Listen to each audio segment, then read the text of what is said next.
Hello, good evening. Are you okay? Yeah. Lovely. Oh, thank you so much for coming. Nice to see you. My name is Joe. It's a pleasure to spend a Wednesday evening with you. I know it's the middle of the week. Some of you might be out having a fun time, maybe having a drink. I have such a problem with alcohol. You know how some people drink and they get like angry or depressed? I get gorgeous. So as you can tell, I'm wasted. No, I'm kidding. As you get to know me, you'll see I'm actually very humble for someone so thin. But here's the thing. I know we're living in such a silly time. And I realise that's like the whitest way I could possibly describe it. Like, oh God, it's so silly. Calm down. But I would love to be able to stand here and talk to you about, you know, like the world and the news and like the time that we're all living in. But quite frankly, I've given up. I've quit the news. I've really done it. I've quit the news because you know what? It was really triggering my anxiety. And quite frankly, if you don't have anxiety in 2019, are you even really a person? I mean, everybody's talking about it this year. Anxiety, the feel-bad hit of the summer. Ariana Grande has it. It's so slimming. And it's just so I've really given up. I can't talk to you about anything that's going on out there in the world. All I can do is talk to you about, well, me. I've recently discovered coconut milk. I switched from white wine to vodka tonics because what can I say? I'm a busy mum and I love my kids. But here we are. I don't know. It's too hard. It's too hard to pay attention to everything that's happening now because I do feel like 2019, we've all been living under the shadow of, you know, a major event that has caused a lot of pain and distress in this country. I am, of course, talking about the Spice Girls reunion. Where were the 6 million signatures to end that catastrophe? Because there was only 4 of them. Are you aware? There was only 4 of them. And I'm sorry, without Victoria Beckham, that's the 4 poorest Spice Girls. It's not a reunion, it's a dole queue, okay? Oh, it's fine. I can say that because I was raised on benefits, and look at me now. Please look at me. But the tickets to these concerts cost up to £300. So what you were getting was only 80% of the Spice Girls for up to 300% of their market value. And I know Victoria Beckham wasn't the most musically necessary, shall we say.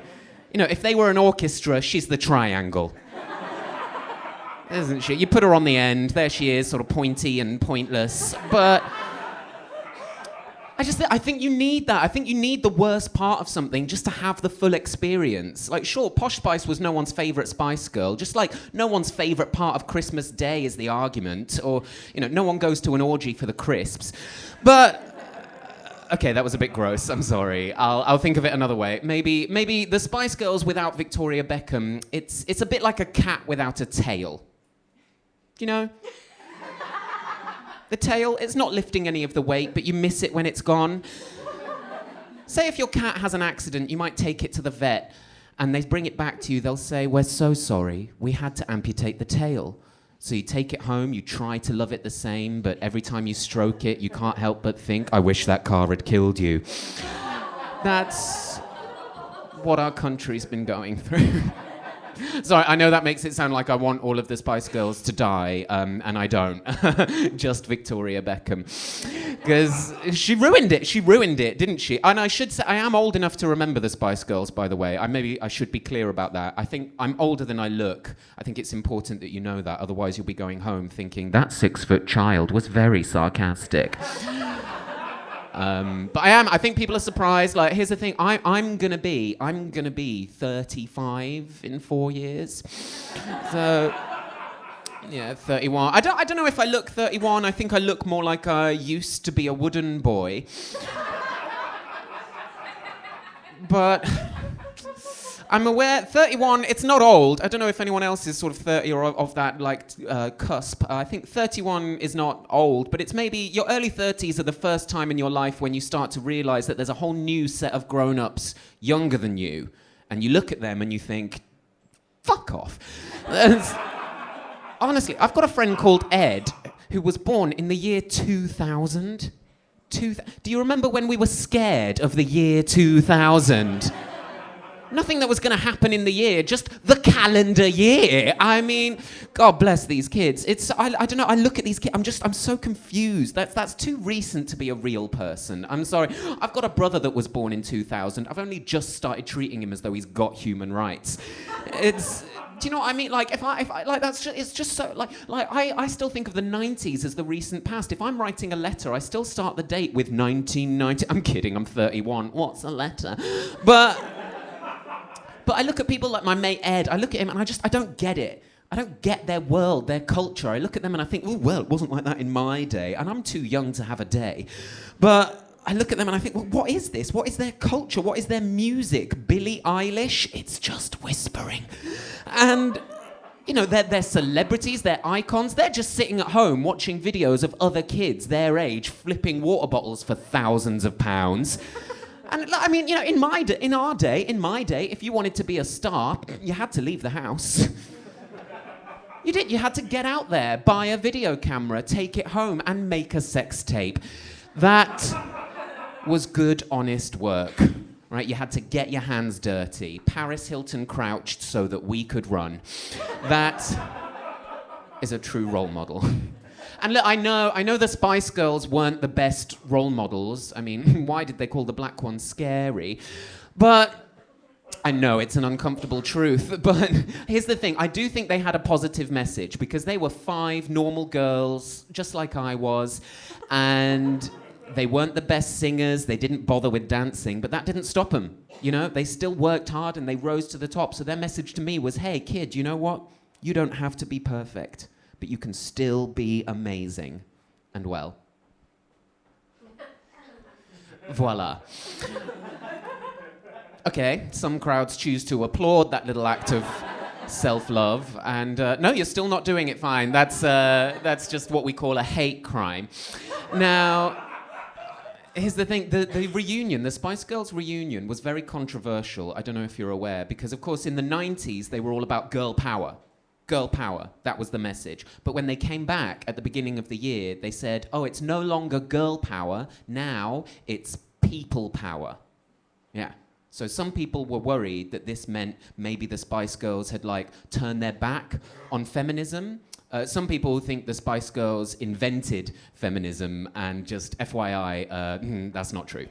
If anyone needs a little history lesson about the beginnings of feminism, allow me, a man, to explain that feminism was actually invented by Emma Watson.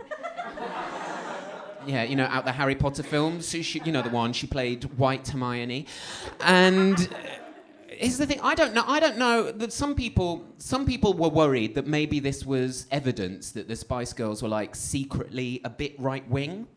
You know, because changing girl power to people power, a bit like changing Black Lives Matter to All Lives Matter, and if you don't know why that's bad, congratulations, you're racist.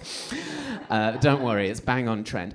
But here's the thing, I don't know if the Spice Girls are right-wing, but if they are, I don't think they ever kept it secret. Do you know what I mean? I think the clues were there for all and sundry to say, like, they covered everything in the Union Jack, they made the 2 Northerners do all the work, while the Posh one stood in the back doing nothing, cashing the checks, and now she's a billionaire. I mean, she didn't even turn up for the tour. She still got paid. She's basically a member of the European Parliament. I just think the clues are there. Yeah, the clues are there. If you want to say the Spice Girls were right-wing, there's the time that Jerry Halliwell, Ginger Spice, claimed that Margaret Thatcher was the original Spice Girl, and we all know the original Spice Girl was Emma Watson. But I don't know. I think you could say the songs. Sound right-wing. 2 become 1.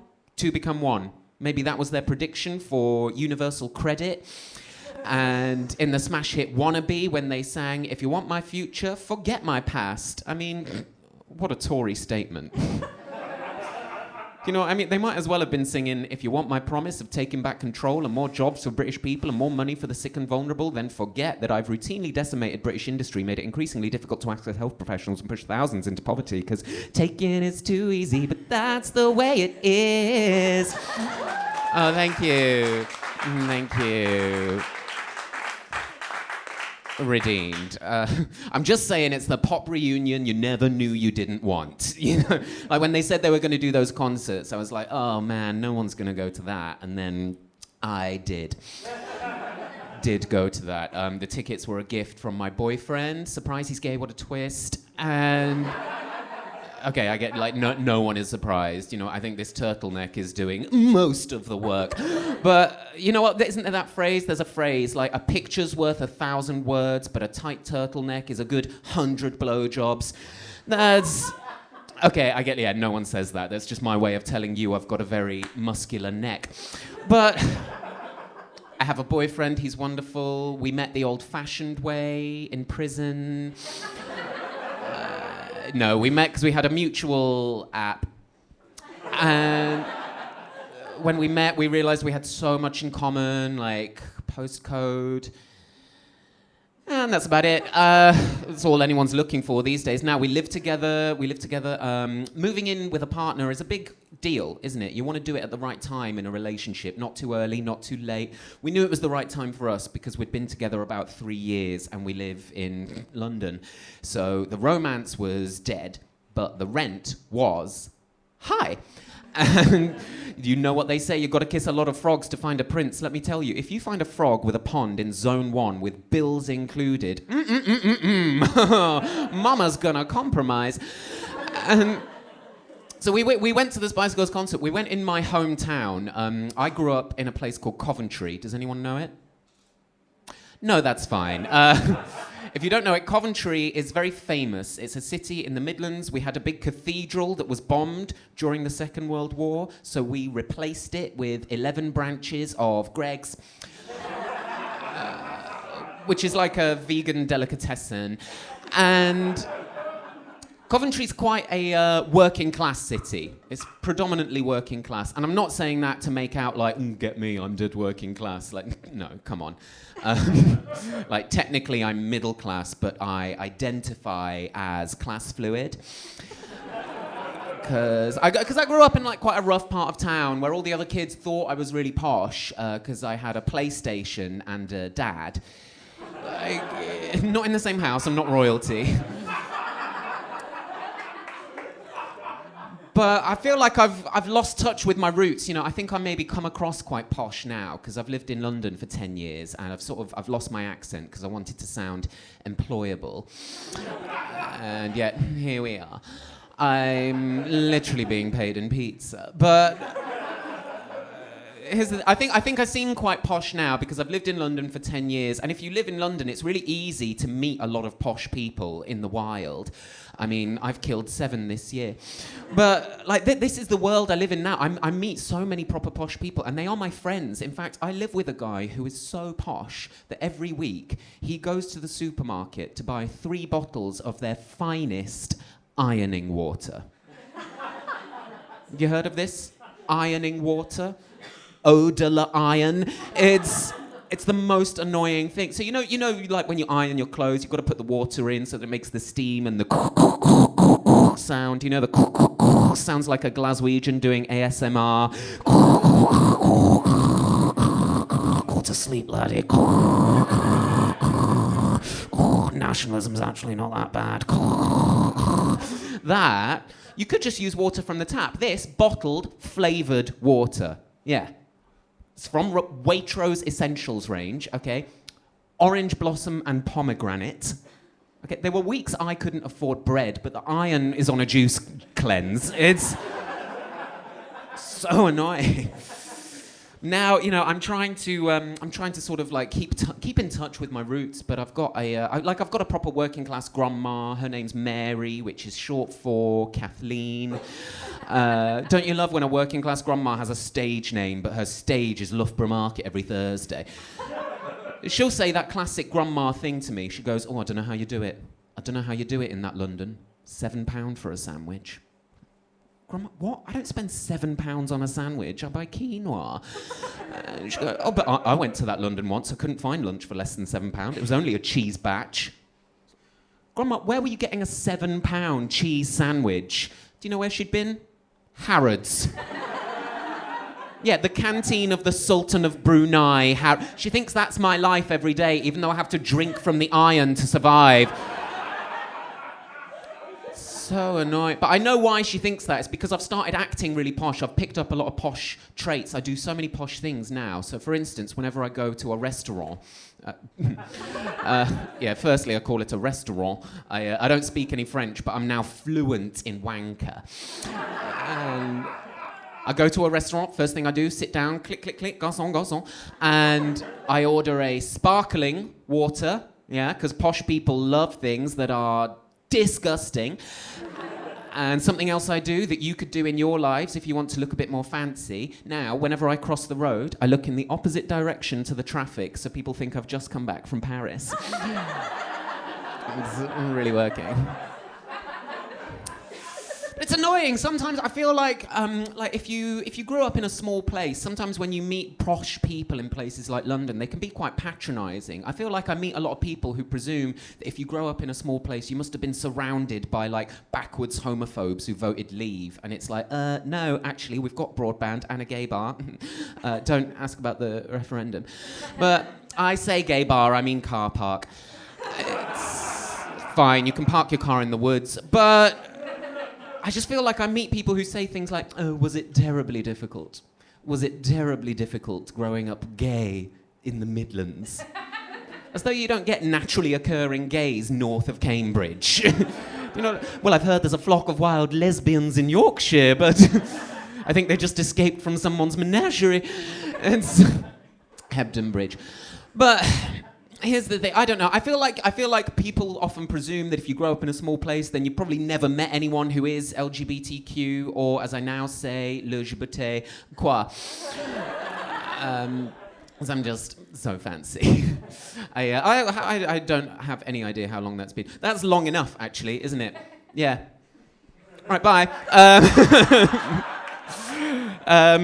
We'll just end on that note. I'm finished. Enjoy the rest. Bye.